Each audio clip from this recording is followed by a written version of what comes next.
É mesmo, Cash.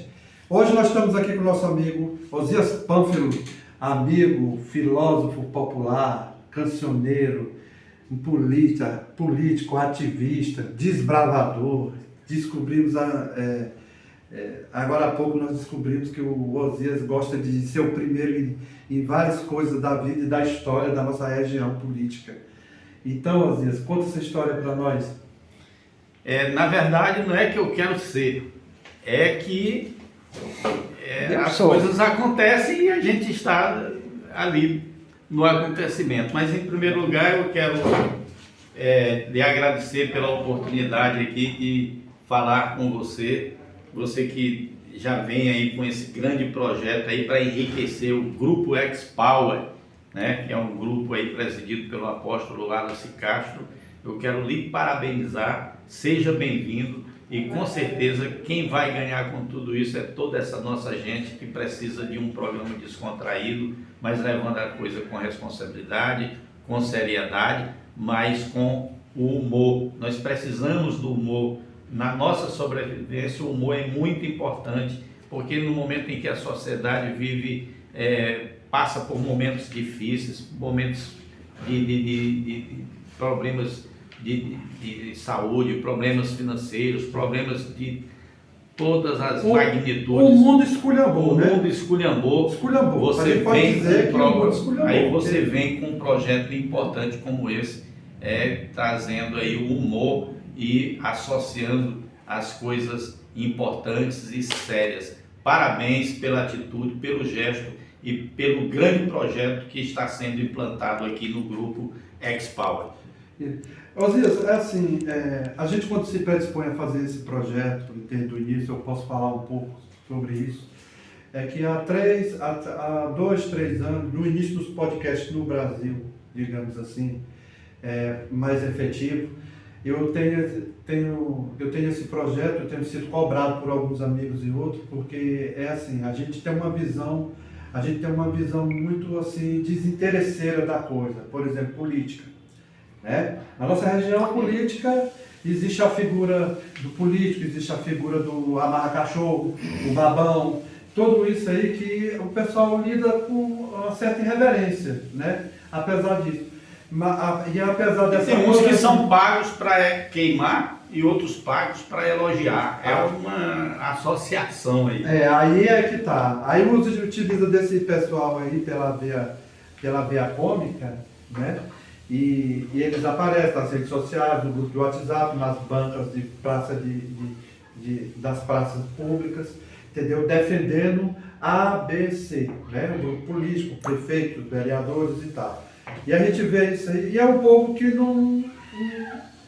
Quando a gente vai olhar o papel sério mesmo dele ali no meio da sociedade, é um povo que digamos assim, não some nada, né? E quando não recebe o dinheiro, ele passa a fazer o contrário, com aquele que o contratou, né? É famoso, né? Aqui na nossa região aqui, alguns sem citar nomes e tal, se pagar eu falo bem, se não pagar eu esculhambo. É aquela coisa, né? E acontecendo isso nas redes sociais, nos grupos de WhatsApp, e hoje, é incrível. Hoje isso está muito mais otimizado, né? Hoje está muito mais assim, digamos assim, maximizado, né? É uma coisa, hoje você tem pessoas que são contratadas só para aquilo lá, para olhar, são pessoas que são contratadas para monitorar redes sociais, aí veio a opinião. E a opinião própria, ela ficou vítima disso, né? Politicamente falando, você tem uma opinião própria, por exemplo. Essa semana eu teve a visita do governador aqui e tal, nada contra, né? Nada contra, né? Não é pelo fato de não ter votado nele, né, que ele não é meu governador, ele é meu governador, ele venceu o pleito eleitoral. Agora, eu fiz uma pergunta para um cidadão. Ele estava dizendo, o governador está aí e tal. Ele veio inaugurar o quê aqui? Né? O que foi que ele veio fazer aqui? Porque para vir o governador, o vice-governador e uma comitiva daquele tamanho, aquilo é diária, é hospedagem, aquilo é gasto, isso sai do nosso bolso. E ele veio fazer o que aqui? E uma assessoria de comunicação que não respeita os profissionais de comunicação da nossa região. Eu quero aqui de público pedir respeito. à assessoria de comunicação do governo do estado, aos companheiros jornalistas, radialistas, blogueiros aqui da nossa região que precisam de respeito. Não é o fato que você está lá na capital do estado e o pessoal da capital do estado tem um prazer de chamar interior do estado. Respeite os profissionais da imprensa do interior do estado. Eu estou pedindo respeito à assessoria de comunicação do governo do estado do Maranhão. É preciso mais respeito. Respeitar as pessoas. E essa assessoria, ela não pode se ofender quando a gente faz o tipo de pergunta. Sim, o que é que ele veio fazer aqui? Porque aí nós pegamos a programação, inauguração de pintura de escola, o governador do estado. O governador e o vice-governador se dispõem a vir da capital, 640 quilômetros de lá para cá, com uma comitiva desse tamanho para inaugurar pintura de escola, luzes de Natal, e no nada palpável.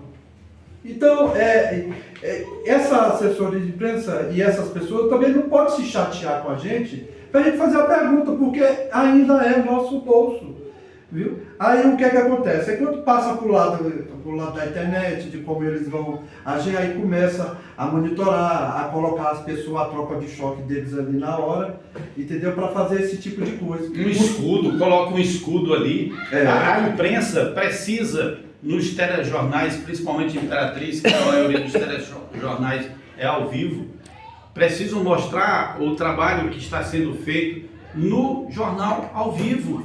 Não é lá na Beira Rio, vai pegar entrevista. Daí, nós queremos o agora porque o jornal começa meio-dia. A maioria dos jornais começa meio-dia.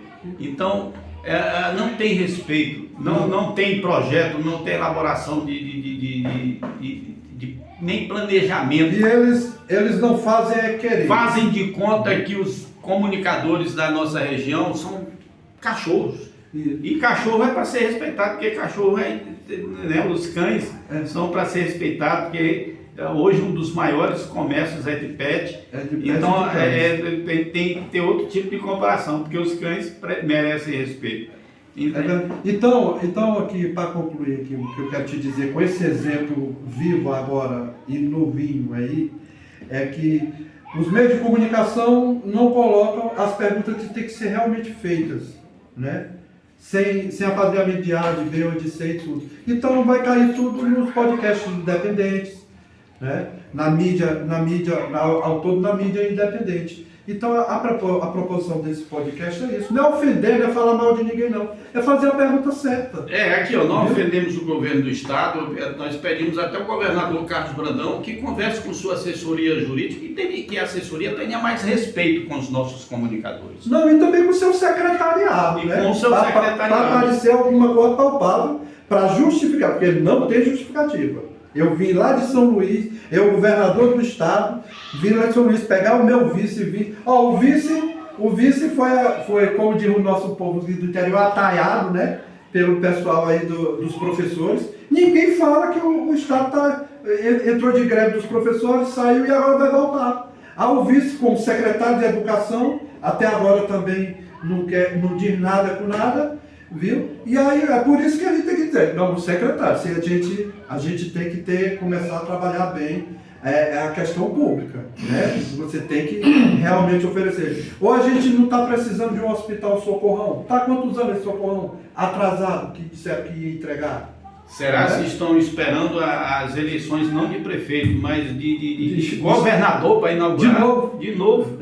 Porque isso aí também é um outro problema da nossa política, né? Uma obra pública aqui é para fazer 3, 4 eleições, para fazer 3, 4 candidatos, entendeu? É complicado isso. Então é mais ou menos isso a nossa É um grande projeto, né? A Imperatriz e região precisa desse grande projeto, mas precisa desse grande projeto em funcionamento.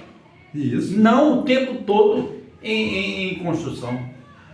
Aí quando chega a época de eleição, aí vão para... Quando na China constrói o hospital em 6 dias, e aqui, quantos meses, quantos anos? Não, anos, viu? E aí Osias, politicamente assim, aí trazendo para o nosso lado aqui, o Osias é pré-candidato a prefeito. o nosso grupo está lançando o nosso nome como pré-candidato a prefeito. Ainda não oficializamos, estamos conversando, planejando, buscando o entendimento popular, ouvindo o povo, para chegarmos a essa conclusão, mas estamos com o nosso nome à disposição e, se for preciso, confirmar a pré-candidatura e futuramente uma candidatura à prefeitura de Senador Arroque, como filho da terra, não fugiremos à luta.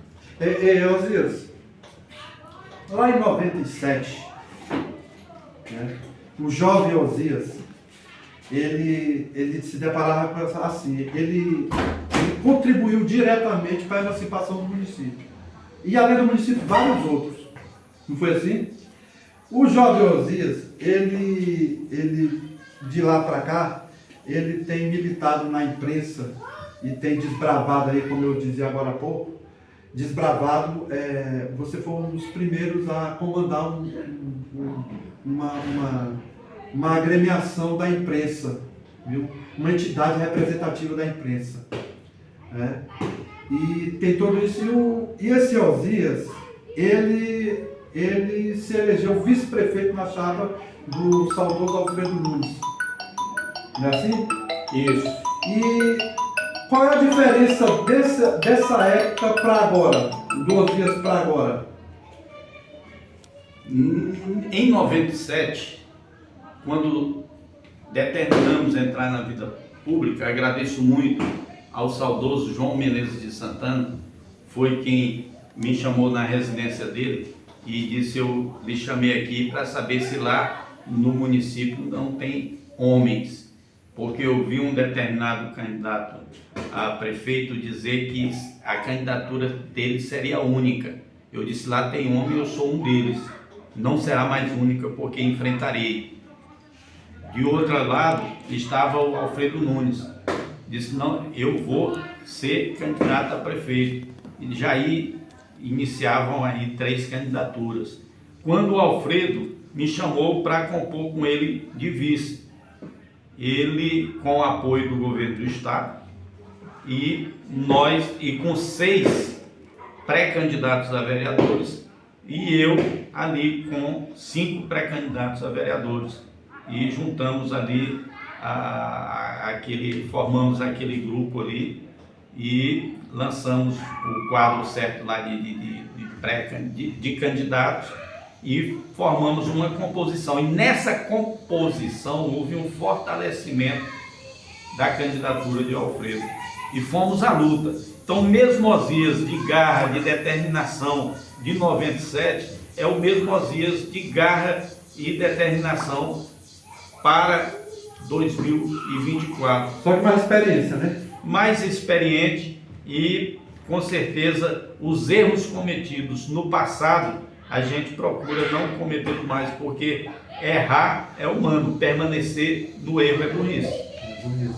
E tu tens um arrependimento no erro que poderia refazer dessa época passada que tu mesmo citou agora? Não, porque o que eu errei foi falta de experiência. Hoje adquirimos uma experiência maior, buscamos... Não é permitido errar mais por causa disso. A gente procura errar menos, porque todos os seres humanos acabam errando, mas a gente procura errar menos, porque é nessa busca da perfeição que os acontecimentos, os grandes acontecimentos acontecem. Agora, o que temos são ideias inovadoras que podem revolucionar a história do nosso município. É um município de pessoas inteligentes, de pessoas trabalhadoras, de professores que buscam a qualificação. São professores referências na nossa região, os professores de Senador Larroque.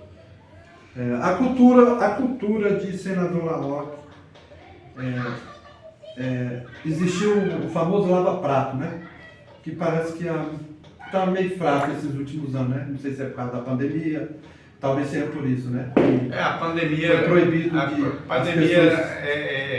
atrapalhou muito, mas aos poucos retornou, e Senador Larroque mesmo retornou após a pandemia. Certo. Me diga agora aqui, O Lava Prato de Senador La Rocque nasceu do João Lisboa ou foi o de João Lisboa que nasceu do Senador La Rocque? Quando eu estava diretor do Departamento de Desporto, Lazer e Turismo, um certo dia eu cheguei para o nosso saudoso Cono Farias e disse: Cono, eu estou com uma ideia importante. São José do Ribamar faz o Carnaval do Lava Pratos. Por que não fazermos o Carnaval do Lava Pratos em João Lisboa? E aí, dessa conversa entre eu e o Cono, surgiu a ideia. Aí eu fiz um convite oficialmente, por meio de ofício, para o Cono ajudar na promoção do evento, né? Mandei ofício para a Câmara Municipal, informando aí ao presidente na época da Câmara Municipal. Também tudo a gente publicava nos jornais, no Jornal Capital e também no Jornal Progresso, e dali criamos o Carnaval do Lava Pratos em João Lisboa. Quando fizemos o terceiro Lava Pratos em João Lisboa, aí eu fiz o primeiro, mesmo sem a participação do Cono. O Cono, rapaz, não vai atrapalhar. Eu disse: não vai. Aí, quando estávamos fazendo a terceira edição de João Lisboa, fizemos o primeiro de Mucuíba. De Mucuíba. Não era ainda Senador La Rocque. Ah, não era emancipado ainda. Não era emancipado ainda. Ah, sim. São coisas assim que é interessante a gente pontuar, assim, porque às vezes você passa numa cidade, tem um monumento ou tem uma obra e ela tem 30 anos de idade, as pessoas geralmente esquecem quem realmente batalhou e brigou para aquilo estar lá, né? Ainda bem que a história está registrada nos jornais. Ainda bem. E em Imperatriz temos arquivos ainda do jornal. E tem um podcast agora para relembrar. Para relembrar, o podcast para relembrar. Boa observação. Então, e eu me digo uma coisa, e o esporte, tu militou também na área do esporte, na época, ainda em João Lisboa? Revolucionando os esportes era o slogan lá da nossa querida DEMEL, que chamava DEMEL, que é Departamento Municipal de Desporto, Lazer e Turismo. E fizemos uma grande coisa lá que acontecia antes e que as pessoas ficavam indagando: por que só os clubes de João Lisboa ganhavam os campeonatos? E eu disse: eu vou descobrir agora. Fiz a primeira taça Grigorino, envolvendo 40 equipes. Quem foi campeão foi o Internacional da Buritirana. Depois promovi lá junto com a Liga, a Lifijol, né, a Liga de Futebol João Lisboense, promovemos outro campeonato. Quem ganhou foi o João Lisboa, porque realmente mereceu o título. E fizemos uma terceira competição, quem ganhou foi o Bangu, da Mucuíba. Então veja aí que já houve uma mudança. Então, com essa mudança e com esse trabalho que fizemos, veio a emancipação de Mucuíba, de Buritirana, e o nosso nome sempre bem badalado aí na opinião popular. Osias, eu vou colocar só um último tópico aqui para a gente encerrar, mas assim, a gente vê realmente que tu tem um umbigo enterrado na barranca da Mucuíba, né? Nasci na Mucuíba, menos de 100 metros do Riacho Cacau, e lá na época da Mucuíba, a parte de baixo a gente chamava lá embaixo. Lá embaixo. E lá de cima chamava lá em cima. Então eu nasci na parte de baixo. Mas foi muito importante. Eu amo a nosso então povoado Mucuíba, eu amo a nossa cidade de Senador La Rocque. É muito importante. O meu umbigo realmente está enterrado lá, que tinha um curral do seu chefe, que lá na rua Rosalvo Alencar, o meu umbigo realmente foi enterrado lá. Literalmente. Gente, findamos aqui esse piloto do É Mesmo Cast, e a gente estará por aí com mais novidades para você nas plataformas do RNN e o Standby. Ok? Um abraço a todos.